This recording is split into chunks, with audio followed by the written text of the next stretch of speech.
Men behaving badly duo Martin Clunes and Neil Morrissey reunite to judge dog show on Doc Martin stars land in Dorset. They famously played two immature flatmates, Gary and Tony in 90s sitcom Men Behaving Badly, who spent their time drinking and pursuing women. And Martin Clunes and Neil Morrissey, both 64, proved they've finally matured as they reunited to judge a dog show in Dorset on Monday. Sporting gray hair, the duo were still easy to spot with their cheeky grins, as they say, with their clipboards in hand. Martin was sporting a cowboy hat with his polo shirt and shorts, while Neil wore a green shirt and jeans. Wet boots ruining your mornings? This silent, fanless dryer gently dries boots, shoes, and gloves overnight while helping reduce damp odors, so your gear is ready when you are. Want to get the best verified deal and see full details? Visit grabdeal.us/4 right now.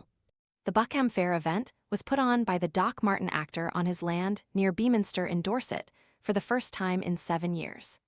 Men Behaving Badly duo Martin Clunes and Neil Morrissey reunited to judge a dog show on the Doc Martin stars land in Dorset on Monday. They have both been pictured at the event before, in both 2014 and 2018. Neil previously said the original cast, including Caroline Quentin and Leslie Ash, are keen on another revival if the opportunity arises during an appearance on ITV's Lorraine. He said, "You know what they should do? Get writer Simon Nye on this show, he's the one. If there's a script, because in my game everything starts with a script, and if the script's good, because Martin Clunes and I and Leslie Ash have all said of course we'll do it. So we need to get Simon Nye, nail him down and get him to write a series. Get him on because he writes the Durrells." Meanwhile, Martin has penned a letter to pious council planning officers after a permanent traveler's site was built next to his £5 million home. The Doc Martin actor vented his fury amid fears a second site could be arriving on his doorstep after fresh plans for a new organic farm were submitted. Earlier this year, Martin and his wife Philippa lost a 4-year planning battle against New Age travelers Theo Langton and his partner Ruth McGill, who were given permission to turn their temporary mobile home site into a permanent one.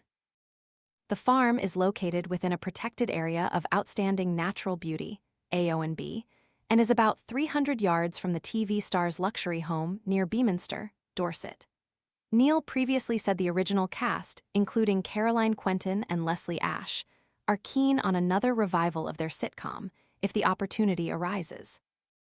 Now, a second set of neighbors on the other side of Mr. Clunes' farm, Andy Cream and Grace Berger, have added to his woes, as they plan to set up an eco-business selling fruit and veg boxes direct to the local area via e-bike. Mr. Cream and MS Berger would like to build a storage barn, 2 polytunnels for crops, and a greenhouse for what they describe as an important part of a local food system that improves the food security, carbon footprint, health, and biodiversity of the local area. To add insult to injury, the plans have the full backing of Mr. Langton, who is a passionate advocate of food security in the Beaminster area. Martin fears the new plans are a prelude to the couple setting up a permanent home on the land just 150 yards from his farm. The actor claimed Dorset Council will ultimately allow Mr. Cream and MS Berger to do whatever they like. It follows his dispute with Mr. Langton and MS McGill, who had lived in a mobile home on a private wooded site for over 20 years on a rolling temporary license from the local authority. When that expired in 2022, they sought consent to remain there permanently, much to his anger. The row turned ugly, with the actor accusing his neighbors of being dishonest over their application and claimed they were not bona fide travelers and therefore not entitled to a permanent site.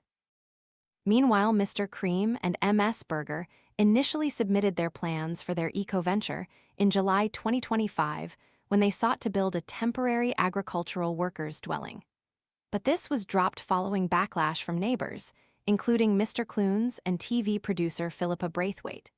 They resubmitted an application in April just for the farm. Writing in a sarcastic tone, Martin said the council will help the couple achieve their ultimate goal of living there in the face of objections from local residents like him. He said, It seems that this application is the same as the original one made by this couple, except that they no longer state that it is essential to their plans that they live at the site. I think that it is safe to assume, given the flimsy nature of their business plan, that living at the site is their ultimate goal.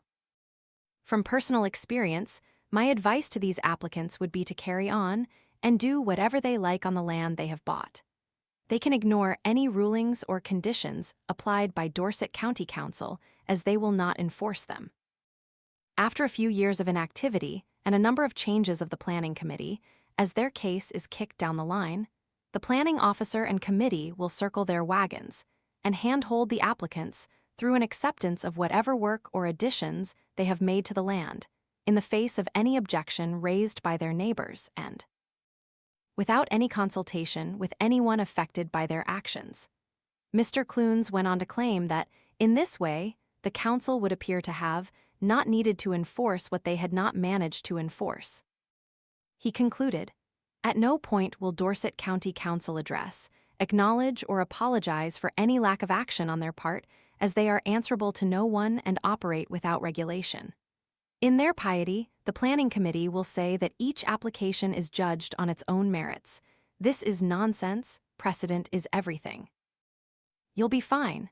MS Braithwaite previously objected to the couple's initial application when they announced their intentions to live on the land. She wrote, "The applicants say they want to live there permanently to take care of the vegetables, which seems a roundabout way to get round the planning system, so they can eventually convert the barn to a house. We have had so many years of battles with people in the area, living in the woods above the site and at Wintergreen Barn. People come and go all the year round and live there when they want a place to stay. My feeling is the same will happen on this site." View showing Martin Clunes' house on the right and Theo Langton's Woodland Travelers site on the left. Martin pictured near his home in Beaminster in Dorset. She added, "The area is a protected AONB, where any planning decisions must protect or enhance the environment. These applications do neither, and a large polytunnel and barn will detract from this magical piece of ancient land." In their plans, Mr. Cream and MS Berger say they want to create a traditional market garden growing more than 100 varieties of seasonal vegetables, fruit, herbs, and flowers across 1 acre of minimal tillage land. They state produce from the market garden will be sold direct to the local community via a veg box scheme and to local businesses, such as greengrocers, restaurants, cafes, and delis. These deliveries will be made by electric bike to reduce the carbon footprint of the produce. They say production of fruit and veg within Beaminster would reduce reliance on imported goods and help create resilient local food supply chains, supporting the local economy. There has been a mixed response to the plans, with dozens of members of the community supporting them, including Mr. Langton and MS McGill. Beaminster Town Council is against the plans, stating that the polytunnels and greenhouse would be out of keeping with the protected rural area. Strangely, one person who objected was a Mr. Strang, the same name as Martin Clunes' character in the 90s sitcom Men Behaving Badly.